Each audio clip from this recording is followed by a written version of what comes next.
C'est bon, il voit les diapos? Ok, good. Bon, on va y arriver. Ok. Qui suis-je moi? Bon, je pense que la grande majorité des gens me connaissent, Valère Bélias, étudiant en médecine, qui fait du business et tout le bazar.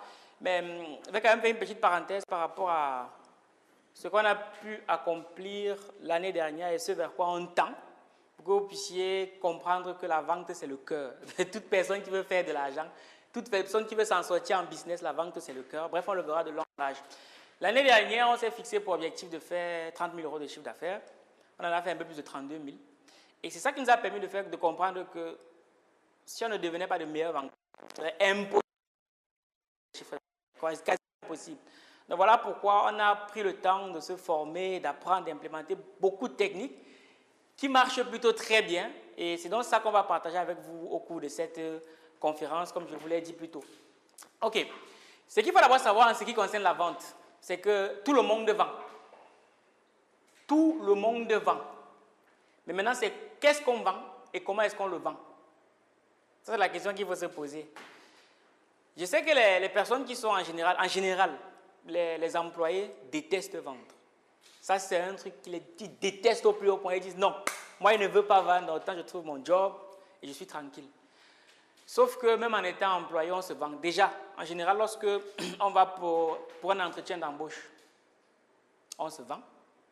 Lorsque on va même déjà pour avoir, lorsqu'on dépose son CV d'une manière ou d'une autre, on se vend. Et même lorsqu'on travaille au quotidien, on se vend aussi. Parce qu'il est sûr d'une chose, c'est que dès le jour où vous arrêtez de vous vendre en tant qu'employé, on va se séparer de vous. C'est clair et précis. Par exemple, je prends le cas du médecin.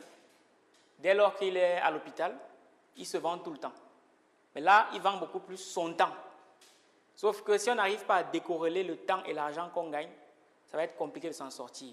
Maintenant, pour les entrepreneurs, c'est sûr que les entrepreneurs, eux, tout le temps, ils doivent vendre leurs produits ou leurs services.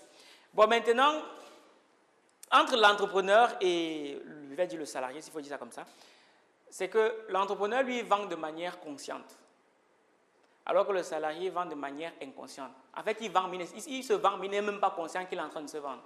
Du coup, il ne peut pas utiliser des stratégies pour optimiser le fait de se vendre et de gagner beaucoup plus d'argent. La différence entre l'entrepreneur amateur et l'entrepreneur qui est déjà averti plus ou moins, c'est que l'entrepreneur amateur, lui, il improvise sa vente. Donc, il se dit, bon, de toute façon, la vente, les techniques de vente, c'est Dieu qui donne.